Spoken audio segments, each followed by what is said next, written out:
Thank you everyone for being here, and we really appreciate your time tonight. We're here to learn about mast cell activation syndrome and the people who are living with it currently. So the title of our presentation tonight is Mast Cell Diseases, Being Allergic to Everything While Not Having an Allergy. For those of you who are unfamiliar, mast cell activation syndrome isn't necessarily having allergies to things, they're an overreactive immune response. So before we get into the topics that we're talking about tonight, we're just going to talk about a little bit about what our nonprofit does. Invisible Illness Awareness Network is a 501c3 nonprofit organization, and we raise awareness for different invisible illnesses, chronic illnesses, and disabilities, switching off every month. We also help students start affiliate organizations at their respective institutions so they can be student leaders, educate their peers, especially for those who are interested in pre-health careers, and just help learn and spread awareness about invisible illnesses to create more inclusive environments to benefit patients and their families. So what you're at tonight is called the Invisibly Aware series, where we host meetings twice a month, virtually on Zoom, and we discuss different topics each month. So last month we talked about dysautonomia. This month we're talking about mast cell diseases, and next month we're going to be talking about gastrointestinal conditions, and we'll talk about that at the end of the meeting tonight. But the first meeting of each month is a presentation on materials and more detailed information about the conditions that we're talking about. And the second meeting of the month consists of guest speakers talking about their lived experiences with these conditions, whether it's patients, healthcare providers, or family members who take care of people who have these conditions. So you're at the second meeting of our month this month. So we have a guest speaker meeting tonight. And thank you to all of our guest speakers for taking the time out to share their experiences with us. So if you haven't already, please follow us on social media. We mainly post on Instagram. We post multiple times per week on different awareness months or just general topics of what we're covering. And you can find us at invisible_illness_network.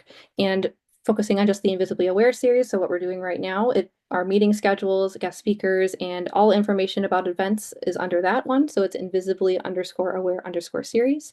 All of our links are connected to our link tree, which you could scan on the QR code there. You'll see our YouTube, where we'll post a recording of this video afterwards.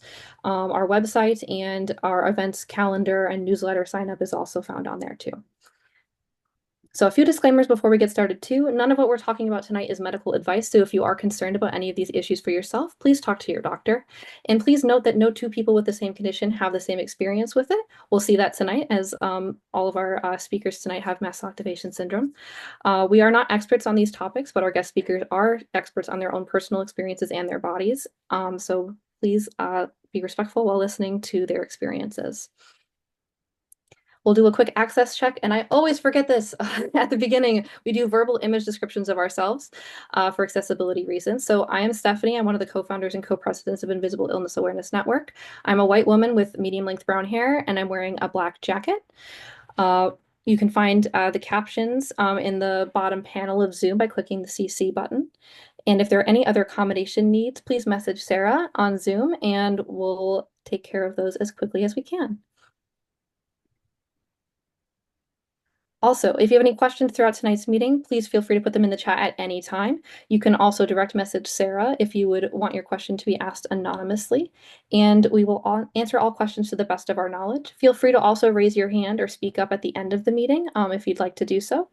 But otherwise, we'll answer questions in the chat as they come along if they're relevant, or we'll wait until we move on to the next topic too.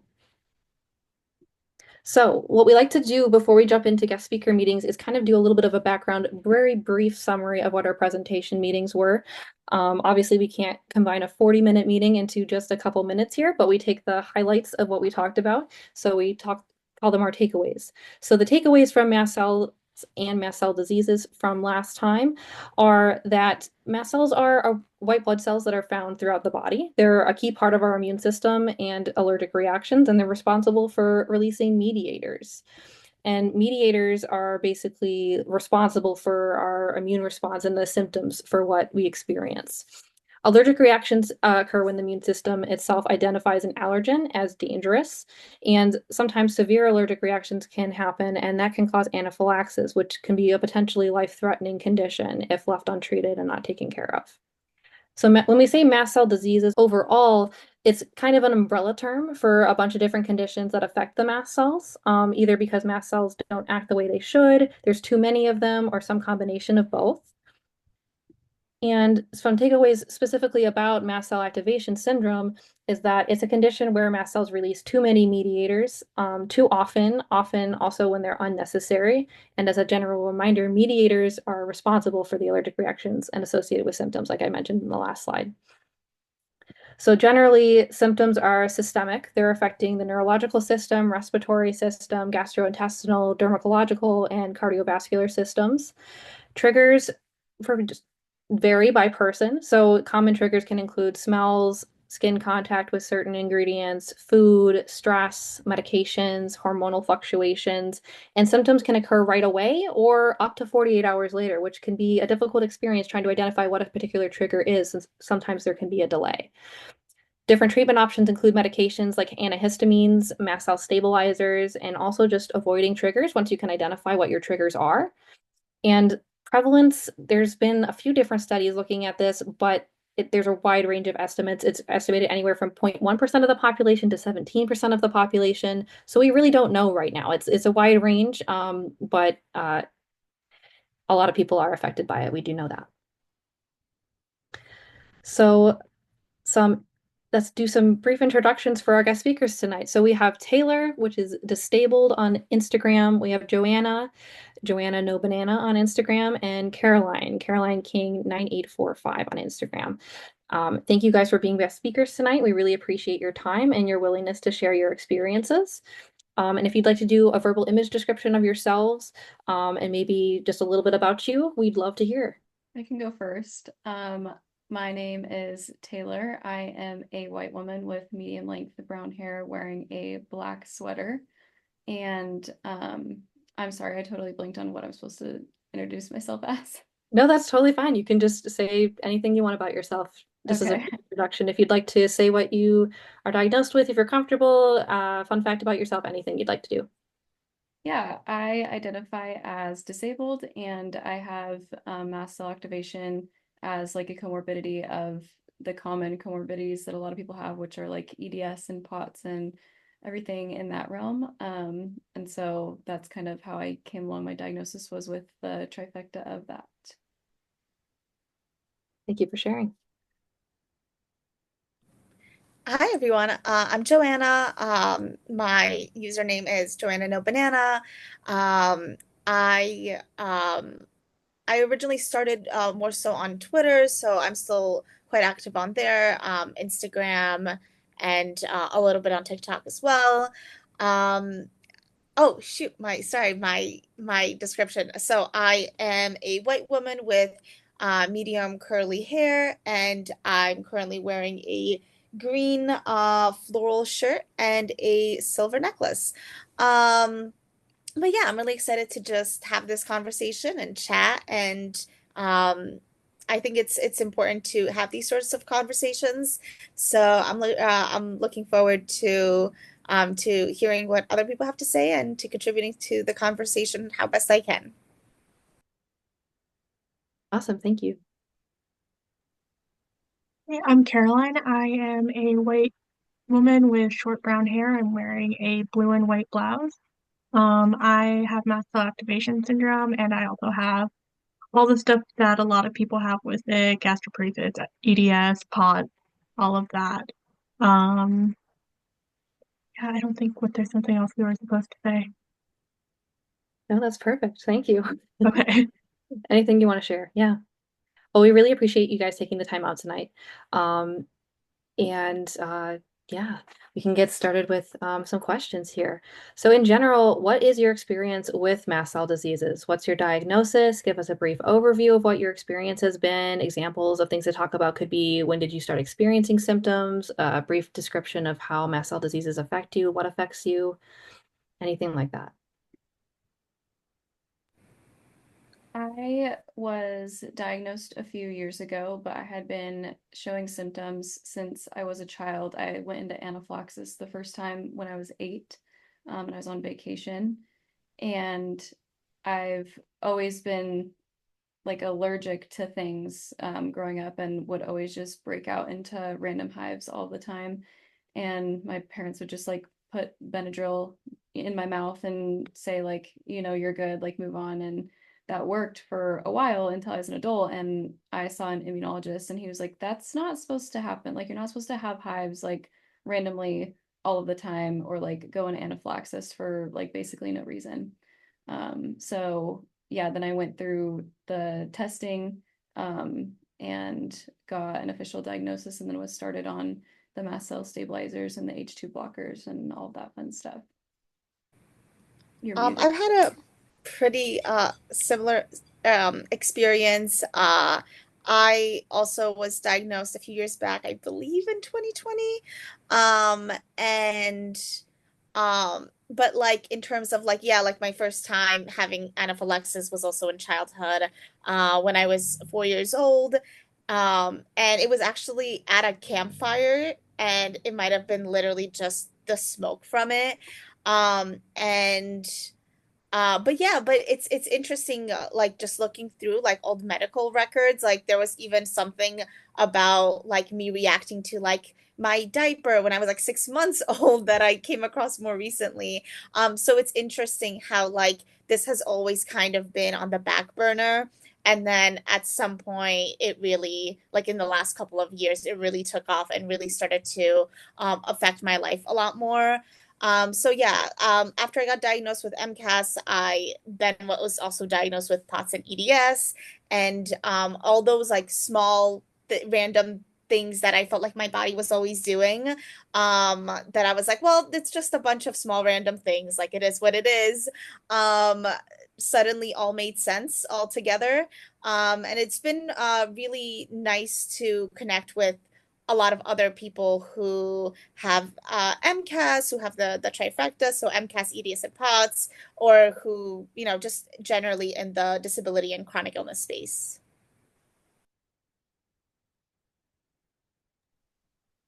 I also had my first reaction when I was about 4. And we didn't think too much of it. We just avoided that one thing.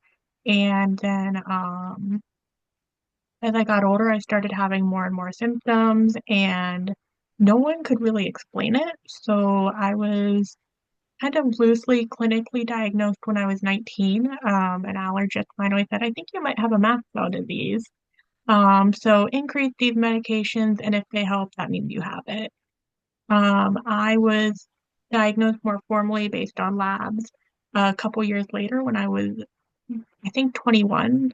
Um, and yeah, initially, um, the doctor was pretty helpful. Unfortunately, it reached a point where he said there's not much else I can do for you. So I've kind of been feeling my way through it with just myself and my primary.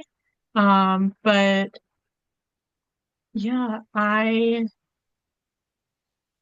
so sorry, I forgot what I was gonna say. But that's a bit of like when mine started, how I was diagnosed. Um, yeah. Thank you for sharing that. Sorry to formally introduce myself. I know I haven't done an introduction yet. My name is Prabnor. I'm a South Asian woman. I'm wearing a black sweater and I have long black hair. But thank you so much for sharing all of that information. Caroline, I know you touched on this a little bit, but more formally, we wanted to ask about how long it took for you to seek help for these symptoms. How many doctors did it take to get formally diagnosed? What was that process like, if anyone wants to jump in? For me, I mean, if I had my first reaction as a child, and then I wasn't diagnosed until I was, yeah, probably about 2021.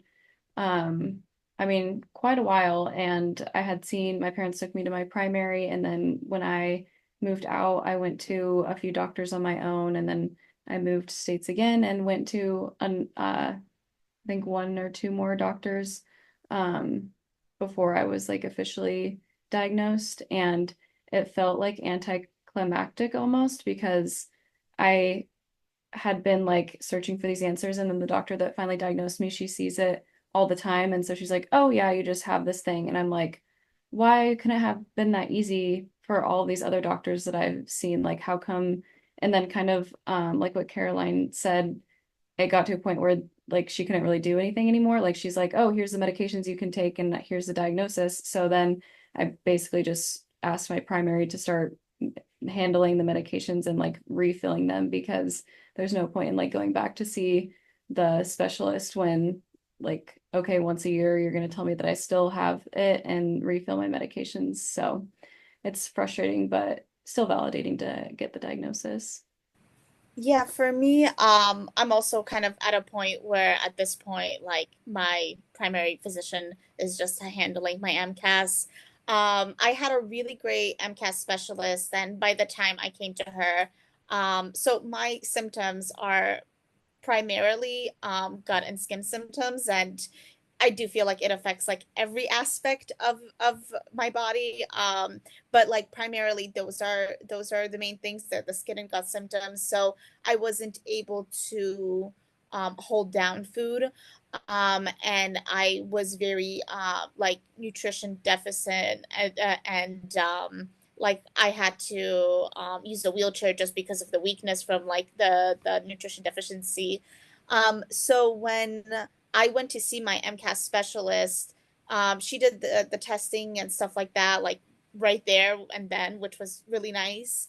But what I really appreciated is that she's like, "Hey, like it does seem like you have MCAS, like whatever these results show, like they'll show, but um she's like, my primary concern is with you getting the nutrition you need ASAP." So right away she put me on an H1 and H2 blocker.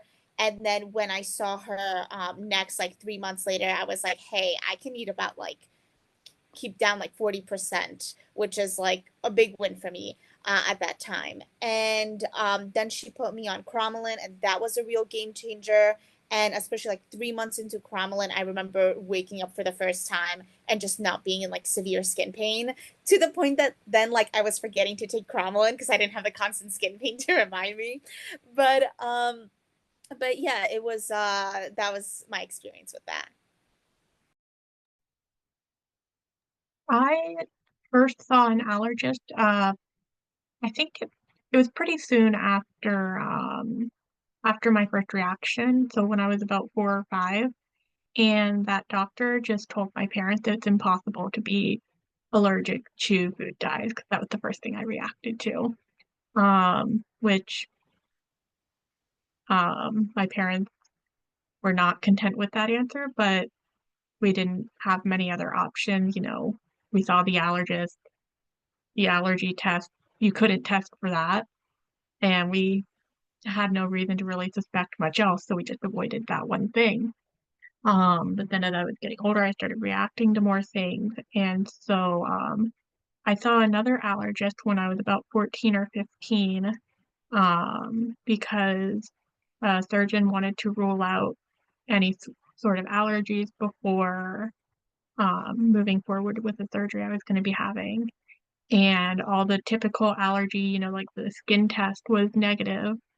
So we were kind of back to not knowing what was going on. This whole time, my GI was trying his best to figure out what was going on. And he was on the right track.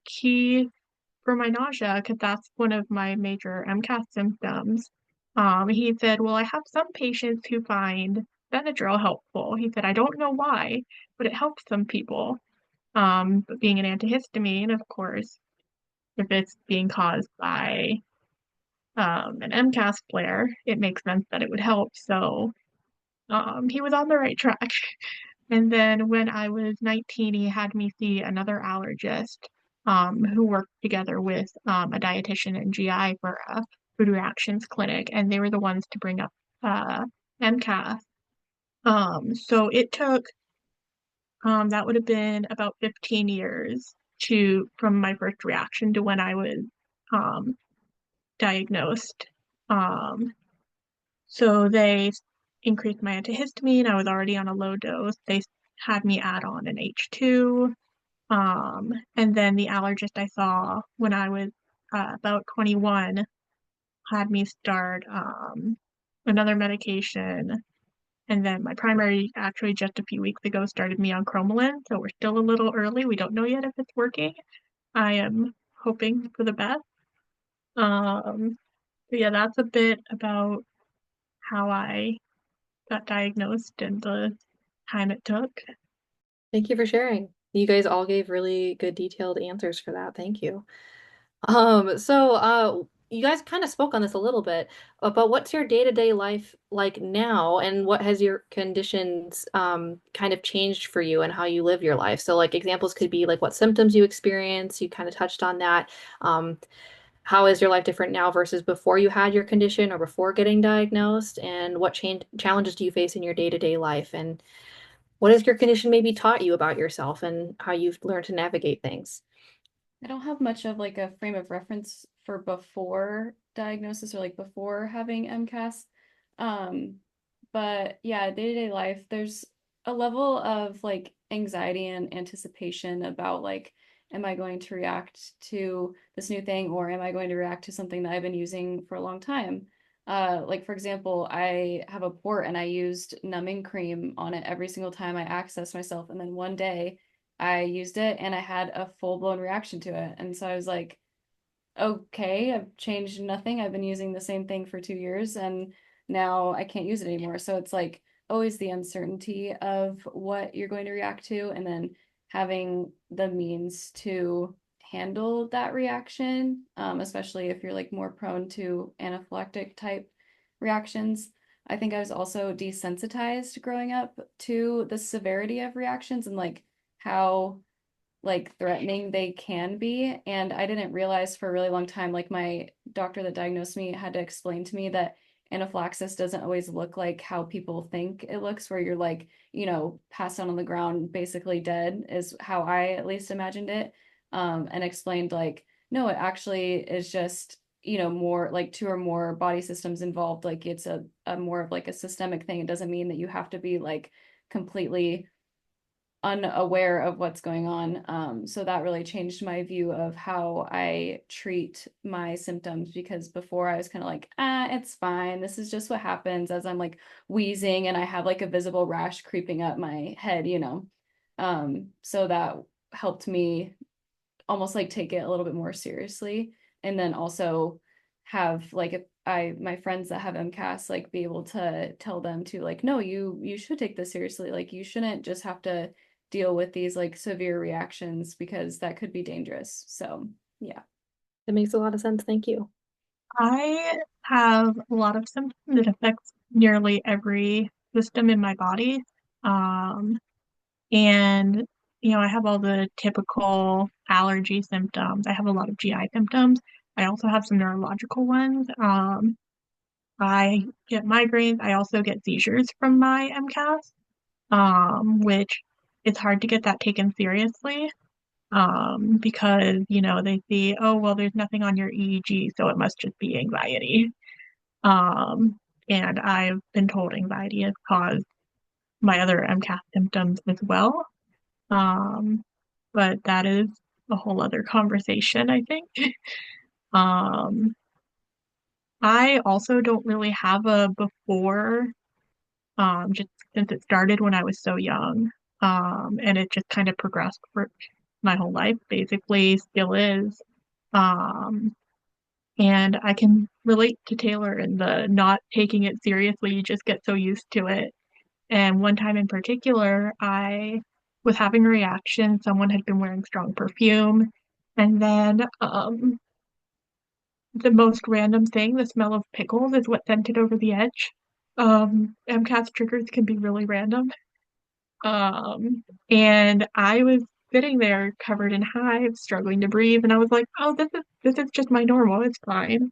And people had to practically drag me to the ER. Um, so I can relate to the not knowing when to take it seriously. It is definitely, it can be scary at times. You don't know what's gonna cause an issue. Um, you could be fine with something for your whole life and then suddenly it's not. Um, so anytime I'm leaving the house, I get a little nervous, like, and I'm like, do I have my EpiPens on me? Do I have Benadryl with me? Because what if something sets it off? I don't know what's going to be around. I can't control what other people have around me. So it can be a difficult thing to live with. Um, so I Yeah, I think it is. I'm sorry, I lost my train of thought again, but I think I covered most of it. Yeah, no, that makes a lot of sense. It's kind of like it's not, I don't want to say living in like a constant fear, but it kind of is in a way. You just have to be prepared for whatever situation you come across. So thank you for sharing that insight. I think it's a lot like living in constant cautiousness. Yeah, that's It's a good like way of putting it. you're always like much more aware than everyone else of like all these little things, like who's wearing perfume, and then you like I've had conversations with people close to me like about not wearing perfume and stuff, and usually that's gone over well, but some people, even with the best of intentions, they'll still have like fragrance hair products or fragrance deodorants or whatever it might be. And like that still comes up. As for me, in terms of like before and after, if I look at like the past couple of years, especially before I got diagnosed, like those 2 years right before I got diagnosed was just a lot of losing either a food or a food group or several foods at the same time, like over and over again. So I've experienced being allergic, right? In quotation marks there, to like every food, and then that's why like my nutrition was so poor around the time I got diagnosed, just because at that point I had only had three safe foods left, like 6 months prior, and then I was slowly losing those as well. So what my daily life looked like back then, for example, like my last safe meal was just like plain chicken with, I was able to have like non-iodinized salt, and that was like my meal for a while. Um, and the way that like my daily life looked like was I would get up and I wouldn't be able to eat anything because I was working, and even though I was working from home, um, I was like, well, I can't deal with X amount of symptoms while at work.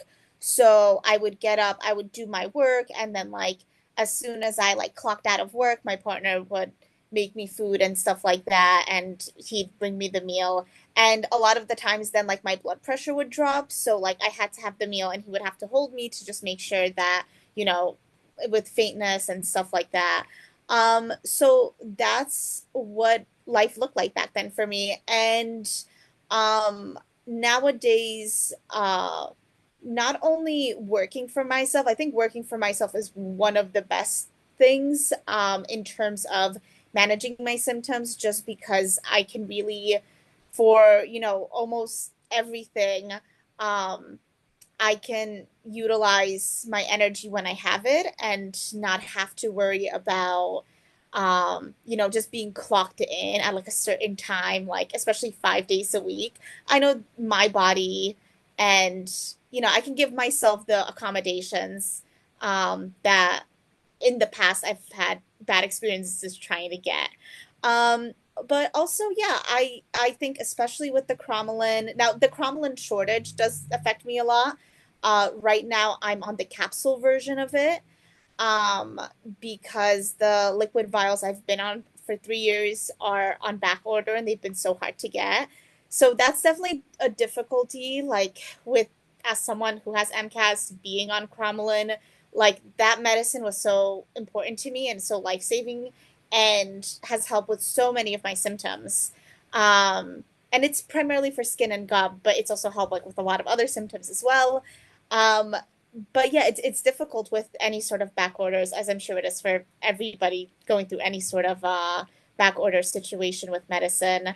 But generally, like I'm able to just do a lot more than I used to. One of the things that's been really nice since the point of diagnosis, and especially the point of getting on cromolyn, is I used to be bedbound quite a couple times, and now like being able to get up out of bed every day is really nice. And I've learned to be more grateful for like the little things of that, like being able to go on a walk or something like that. And honestly, sometimes I go on a walk and that walk does not work out. But now I know like to have and sometimes it's MCAS, sometimes it's POD, sometimes it's EDS. But like I know what I can have on hand and what I can do in advance with medicine, with supplements, whatever that may mean, to be in a better position. Um, so yeah, I don't want to take too much time on this topic, but I will say that also in terms of avoiding triggers. So I'm allergic to coconut, and coconut is in practically everything. And so like finding safe products, which honestly there aren't that many of them, but finding safe products has been a game changer. And also my partner like makes soap for me. So it makes like soap, shampoo, things like that. So that those are safe for me as well. So yeah, that's been extremely helpful. Thank you for sharing that. Also, major green flag on your partner there for making you soap. That's amazing. Yeah, thank you so much for sharing that insight. Um, Joanna, I know you touched about this a little bit when you're talking about your treatment, but we were wondering if anyone wants to add anything about various treatments that you've tried, what worked, what hadn't worked. You don't have to list all of them, but if there's anything else anyone would like to add about treatments that have worked or not worked for them. I also take cromolyn. I have off and on for a few years, and I don't have many like GI symptoms, at least that I know of. Most of mine are like skin and respiratory symptoms. But I do notice that if I start slacking my cromolyn, I think it was Joanna maybe said that once it's like working and you don't have that like constant reminder, then you like forget to take the thing, and that's exactly what happens. And my like skin gets so itchy and I just like break out in hives randomly if I like forget to take my cromolyn. um I've also tried ketotifen or singular, I think they're the same name. um and then like Pepsid, famotidine, just the H1 H2 blockers, Benadryl like for emergencies and stuff like that. So yeah. Just to clarify, ketotifen is a mast cell stabilizer and an antihistamine. And then Singulair is it's also the generic form is called Bontalucas. That's a leukotriene inhibitor. So that one is for respiratory issues. But yeah, but I see the confusion because technically, ketotifen can also be for respiratory issues. So Yeah, that makes sense. But yeah, I just want to clarify that. thank you. All right. Anyone have anything else to add in for things that worked or didn't work for them? I'll say vitamin C supplements are seem to be pretty helpful. I think they're more helpful really for my EDS perhaps, and that's I think like with the trifecta, um, like things really affect one another. So it's kind of like one of those Jenga things or something like that. Like if one thing is starting to act up, it'll affect the other ones. So I found vitamin C helpful. I know some people find quercetin really helpful as well. So yeah, there are some supplements. I think leaf tea is one of them as well. But yeah, there are some things that can help like regulate histamine production, and also definitely stress management is like a big part of it. It's something I'm always working on. Um, like with MCAS, I feel like the histamine dumps that come from being stressed out, I always just thought like I was like a really anxious person. And that's kind of how in some way I like identified. I was like, yeah, I'm just like really anxious all the time. And looking back, like as soon as I got really like stable on my H1, H2 blocker and mast cell stabilizer, I was just like, oh, maybe that's not like quote unquote true anxiety. Like I might not be an anxious person. I might just be a person who has a lot of like histamine issues. I never thought about it that way. And it's also, you brought a good point with the vitamin C comment too, of like maybe not necessarily knowing what condition it's helping. It's kind of like it since when people have multiple conditions, it's kind of hard to attribute a certain thing to one specific condition you have if you have a lot of them that are intermingling and kind of connect to each other. But that's a good point. Um, Kind of moving on a little bit then. What's an impactful experience that you've had revolving around your condition, good or bad, that's really stood out to you? I'll say in terms of community, I've literally had the chance to meet like the most amazing people and become friends with people who like even in this conversation, like as we're talking, it's like, oh, I've had that experience too. And it's just like nice when you go through so much of your life being like, wow, I'm a real I a unique individual with very unique experiences that no one else could ever have, I guess. And then you just meet people like in your 20s that and they're like, I've actually had all these same experiences and it's like nice. So yeah, I've met some of my closest friends through community. And that's kind of helped me also with like acceptance of everything because it's like I've gone through the whole like phase, I guess, of acceptance that's like, oh, like, why does this have to happen to me? Which I think is like a natural phase to go through. Um, but being like, you know what? Like, I've met these people and I feel like this whole experience was worth it just to meet them and befriend them and understand each other on such a special level. I would second that, basically just like community and the people that you meet. Yeah, I agree. I've met some of my best friends, connected with some people because of all of these things. So, um, I think another kind of along similar lines is I started seeing a new dietitian a few months ago, and she has been one of the most supportive people on my medical team. She is really helps to validate things and help me put things into perspective. And it's another case of like I wouldn't have met her without this, you know. But yeah, you do meet some really great people when you are kind of you sometimes have to kind of seek it out, but that community is there and it's really validating, really encouraging. That's awesome to hear. The power of community is always so strong. Thank you.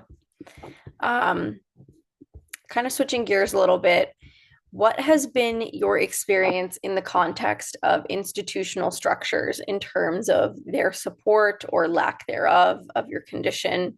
So, examples of things to talk about would be what difficulties have you had navigating the healthcare system? Have you experienced stigma in like the workplace or in the educational setting, professional setting? When I used to work in an office setting and I this was like around the time like I had just graduated college and really like those last couple of months of college is when I really started to notice like when I would go to work out like I was still able to work out like I was prior and everything but it's like oh like after 20 minutes I started reacting to my own sweat. So it's like well now the workouts are a lot shorter and like something's like off there. Um and when I got into the workforce after college, I like I was trying to figure out some answers. So I had an allergist whose office was like a couple minutes away, and I would spend like some of my lunch breaks there. And it's interesting because like I had communicated to uh, the people at this workplace, like you know, my manager and the boss, like, hey, I just have some health stuff allergy wise I'm dealing with.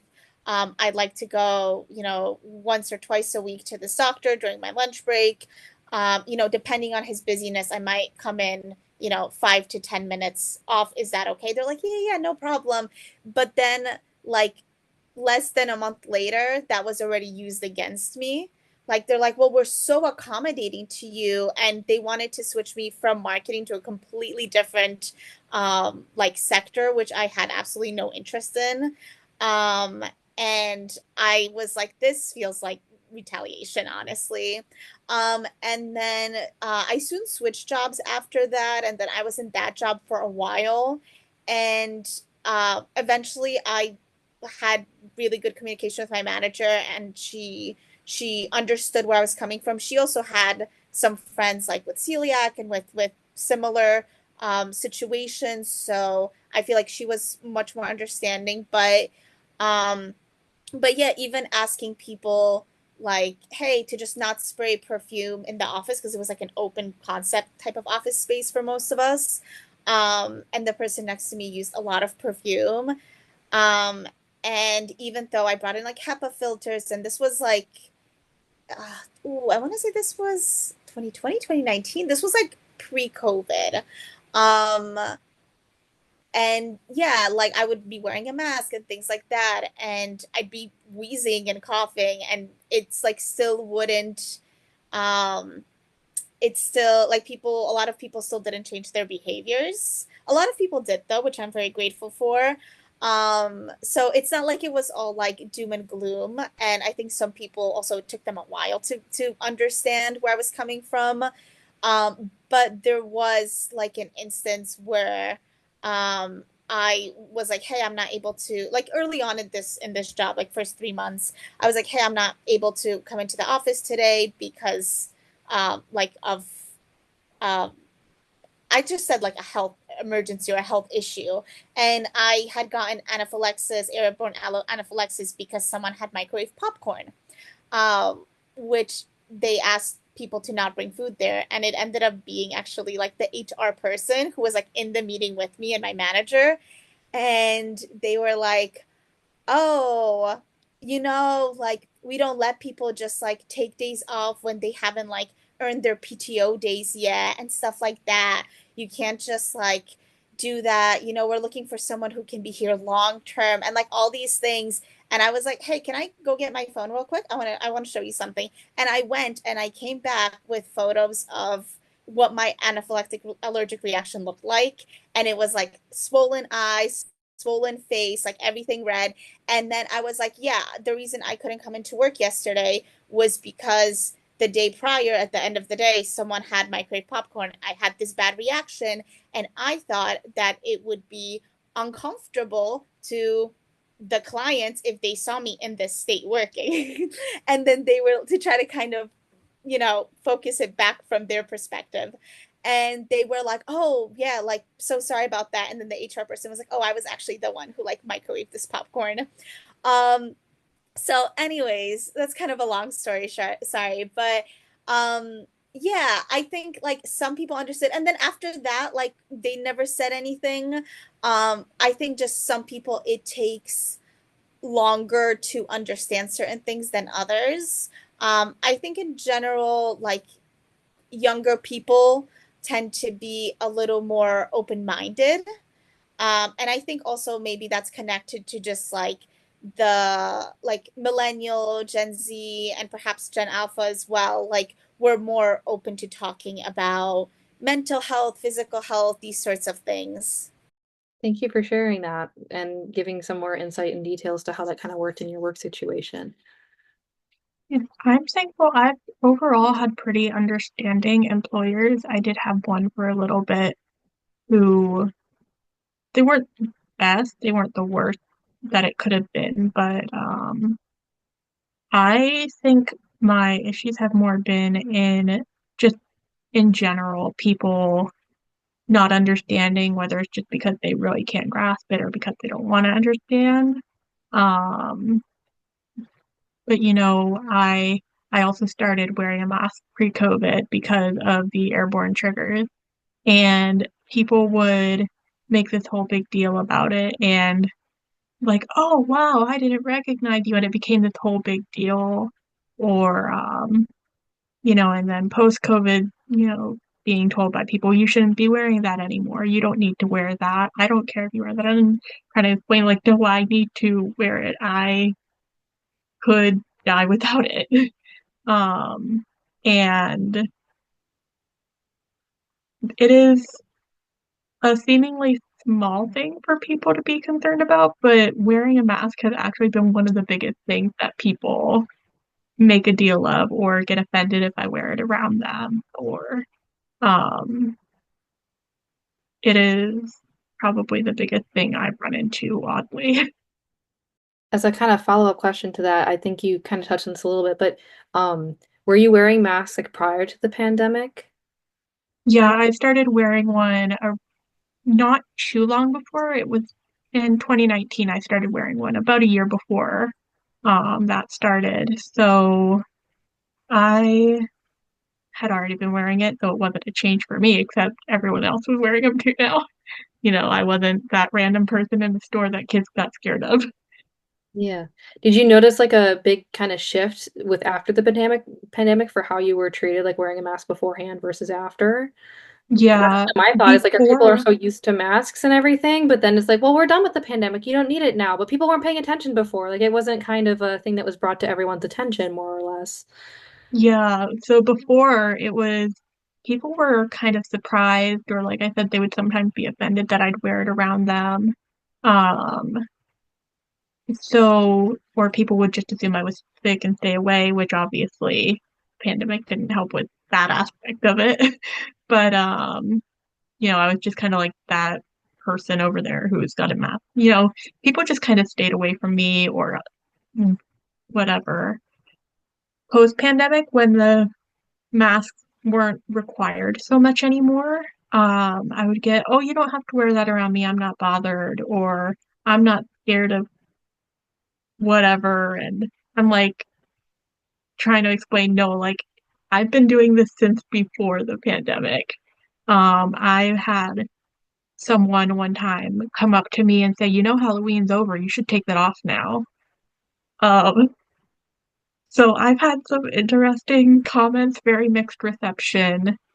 Um, it's definitely been interesting having been masking since before the pandemic and having to still mask now. It's very interesting seeing people's reactions. For sure. Thank you for sharing.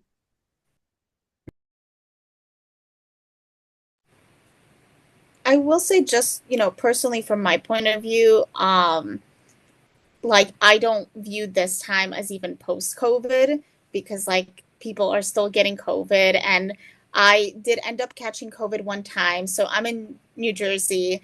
So December 2021 was when like so many of us had COVID here that it like we ran out of testing, we ran out of like all resources. Um I and I had a near death experience. I had like the closest near death experience I've ever had was with that.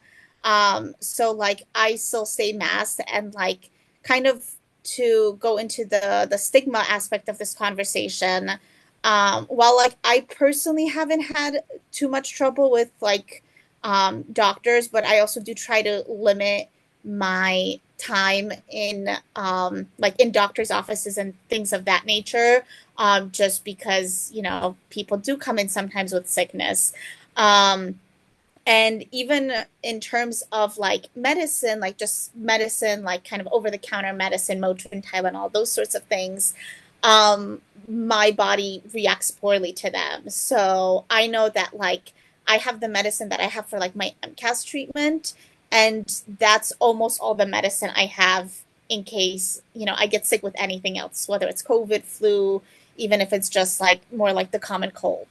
But yeah, there is definitely a stigma in even healthcare facilities when it comes to masking, and it's wild. Like I will say that like my main physician does not have like any issue with that, which like, he'll just ask if anything like, oh, is it preventative or are you sick?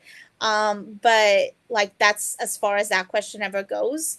But I have had friends like even in my area, which I think is a little more mask friendly, um, go to the hospital, go to a doctor, and they're like, "Why are you wearing that?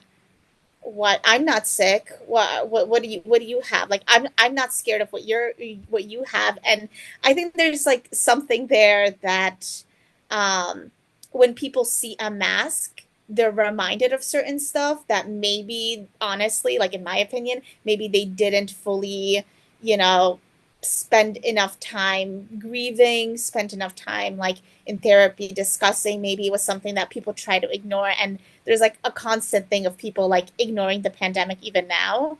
Um, and I think people don't like other people wearing masks, whether it's for COVID, whether it's for allergies, whether it's like a mix of things, because it's a reminder of things that they're trying to forget that they didn't fully what's the word, that they didn't fully grieve, process. Yeah.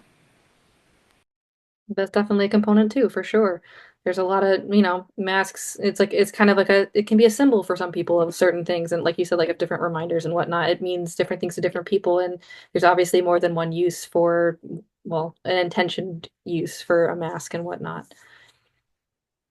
All right. So, what are some common misconceptions that you feel people may have about different mast cell diseases, and how do you think we can raise awareness to combat those misconceptions? Try to keep this to like a couple sentences if you can. Just general, what are some misconceptions and how do you think we can combat those? I think a major misconception is actually about skin symptoms, and I feel very passionate about this because one of the ways I got diagnosed was because of my skin symptoms and like skin writing and things like that. I think a major thing, if I could say the word right now and have like research done on anything MCAS related, it would be how mast cell disease looks on darker skin, especially on black skin, because it is like nowhere to be found on the internet, these sorts of sources. I had the chance to speak with someone who had these symptoms, and she showed it to me. And I was like, wow, like I would not have thought necessarily that this was a mast cell issue, um, because it just looked so different from the way my like very pale skin looks with my symptoms. My symptoms are usually more so red and so it's usually more of a color discoloration situation or like skin writing.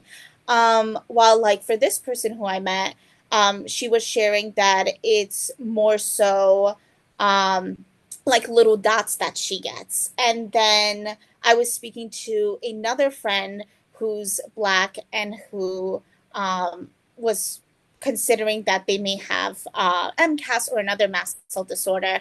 And I shared this experience with this friend, and that friend was like, yep, that's exactly what I have as well. So I think it's very frustrating in general how um, the majority of skin things are taught about on white skin only. Um, and because MCAS is kind of my focus, like for me specifically, especially about MCAS, I would really like to see that in like textbooks. There is a really cool like medical illustrator on social media. I don't know if you know Yeah. his Hmm. work, but he illustrates a lot of like skin stuff and how it shows up on different skin textures and colors and types, which is super interesting if anyone that's listening is not aware that he exists. I wish I had his username off the top of my head, but he's Yeah, yeah, I know he's on TikTok and he's on LinkedIn. I think he's coming out with a book. I don't think it's out quite yet, if I'm remembering correctly. But yeah, I am looking forward to seeing that when it launches. That's awesome. If you guys remember the name of the person or whatnot, if you want to put it in the chat for people to check out, if you can try to find it, that would be great. Because I've heard of people, and I know there's some students, medical students, I believe, from like, oh gosh, it might have been like 5 or so years ago now, maybe more, that were coming up with like a medical textbook, like comparing, like making sure that they found images of like black skin or darker skin tones, having different various skin conditions to compare against. Pale skin, white skin, because you're right. Like mostly in medical textbooks and whatnot, there's not that example of like what it looks like on different skins, and sometimes it can present completely differently. Like you mentioned, like having little dots versus redness and raised skin or whatever it may be. So that's super important to have the whole spectrum to know how it presents on different demographics for sure. Does anyone else have any more comments around that? I would say one kind of along the lines of more research needed is I think a lot of people, especially doctors I've run into, assume that it's just your typical allergy symptoms. I would love to see more research on the neuropsychiatric symptoms of it, because I have a lot of that. And um, we're at a point where is some of this has been documented. There's maybe like some case studies, or things showing like, oh, we've noticed this, but there's no solid research yet. Um, I did a lot of reading on this. I still do. And it's very interesting. It causes so many things, and it makes sense given the different chemicals that are being released when mast cells degranulate. But I would love to see more research on the neuropsych side of MCAS because I think it's a bigger deal than people would imagine.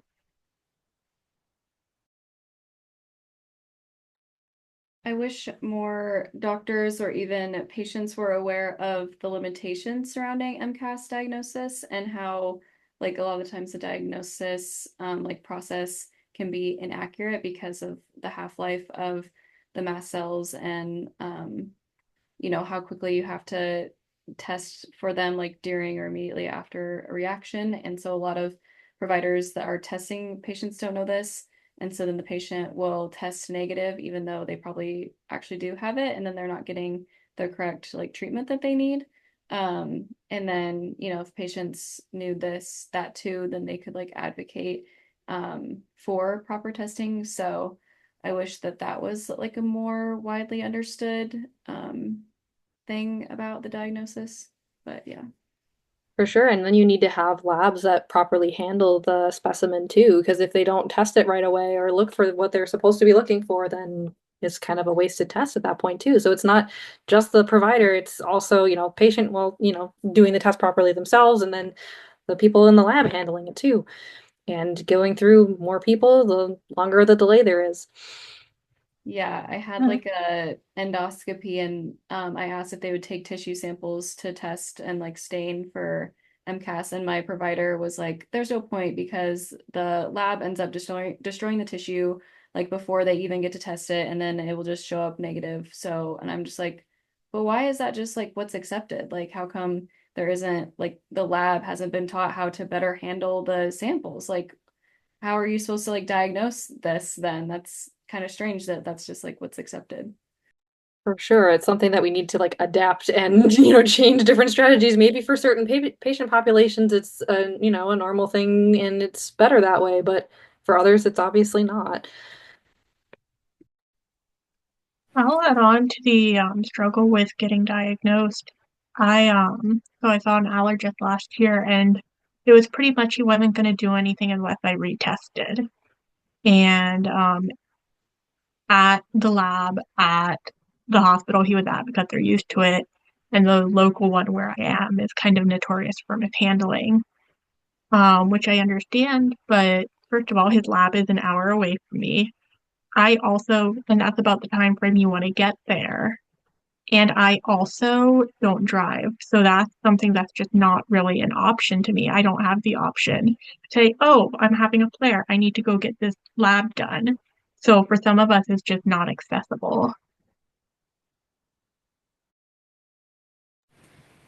Also to add on to, and I guess this also somewhat adds on to like lab work and all, but I wish doctors didn't so quickly just think, oh, that specific thing is rare.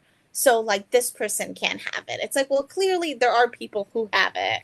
And chances are, especially if you're like going online and talking about it, or if your name ends up on a list of doctors who helped someone with this already, like chances are that's going to mean that at a disproportionate rate of what the like say the general number might be, and like was mentioned in the beginning, like it's anywhere from zero point 0.1 to like 17% of the population. So that's a very big gap. And I think a lot of doctors, and I heard that somewhat about EDS, and I've heard it about MCAS, where it's like, well, it's really rare. And then also it's the idea of like, oh, it's really rare. So even if you did get diagnosed with it, like there's no point because you won't like there's no treatments for it or things like that. And first of all, I've come to find there are treatments for these things.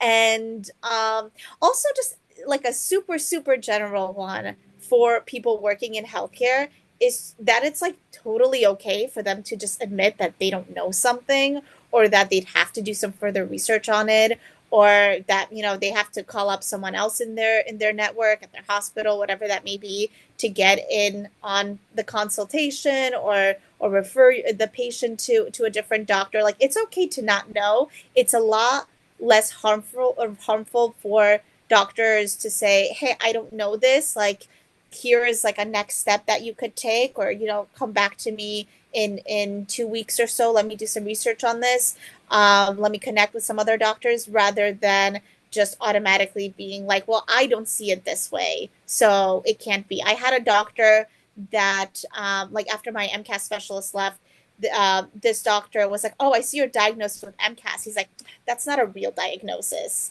And I'm just like, okay, well, I was diagnosed with it by an MCAS specialist. And he goes, well, and then he took out like a jar of cotton balls. And he's like, it's only histamine. That's the only issue with all, like, what you guys think is MCAS is just a histamine intolerance. And I'm like, well, no, I have issues with other mast cell mediators. I have issues with leukotriene. I have breathing issues. And he's like, no. And then, like, my partner was with me in the room, and he just, like, could tell, like, in that moment, I'm just like, I just shut down, and, like, I don't want to cause a scene, because I don't want to be a problem patient and have that written on my chart and have this be an issue in the future. But it's like, I just sit there quietly, get a little bit more medically gaslit, and I'm like just ready to, like, bolt out of there. Yeah, that makes sense. Thank you. I'm so sorry to hear that you had that experience, Joanna. That's definitely, I'm sure, traumatizing in itself to have experienced that. So I appreciate you sharing that vulnerable story. I know we're running short on time, but we have one final quick question, if we can ask, which is, what advice would you give to someone who has been newly diagnosed with MCD? If you could give them like one sentence of advice. Just to keep advocating for yourself, and if you know that something's not right in your body, it's okay to get second opinions, or to ask for more testing, and to do your own, like, science informed research as the patient. I would say that the fear of losing all your foods isn't quite as scary as it seems. And to remember that in the same way that you can quickly lose your foods, you can also quickly gain them back. I would say, advocate for yourself and believe yourself, because other people might not believe you. It might take time to find the ones who do, but people not believing you doesn't make your experience any less real. So believe yourself. All sharing very similar sentiments there, but very, very true nonetheless. Thank you guys so much for taking the time out of your day to talk with us tonight and to share your experiences and being vulnerable. We really sincerely appreciate it. And yeah, just think it's always like a bittersweet ending. It's like, I'm sorry you have to go through all of that and deal with all these things. But and it's like it's such a cliche to be like, you're strong, like keep going, whatever, because we hear that all the time, right? Like just in general with chronic illness. But sincerely, we do appreciate you guys sticking through it, sharing your expertise and experiences with us, and just thank you for taking the time. We really appreciate it. So if anyone has any questions, we would appreciate you putting them in the chat. To everyone, it should be enabled now. So please feel free to ask any questions you have for our speakers tonight before we wrap up. But yeah, in the meantime, we can pop the slides back on, maybe, Sarah. We have more meetings coming up soon. We're going to wrap up our year in December. We have meetings, I believe, on December 4th and December 18th. We're going to be talking about different gastrointestinal issues. I'm going to need the slide for a reminder of all of them, because I know there's 4 this time instead of 3. I know we're going to do IBD versus IBS, Crohn's and Crohn's colitis. disease, celiac disease, and gastroparesis. Beautiful. Yes. So we'll be discussing those, going over the presentations, all the details regarding that, and updated research and whatnot. And then we'll have a guest speaker meeting as well, similar to how this style was. Although, all right. Well, Well, thank you everyone again for all of your time and expertise and sticking on a little bit longer than what we normally do to wrap up this meeting. We really appreciate your time. And thank you everyone who came to listen to our wonderful guest speakers and to learn from them. And I hope that everyone learned something tonight and got something out of it. Yeah, thank you so much for coming tonight. We really appreciate it.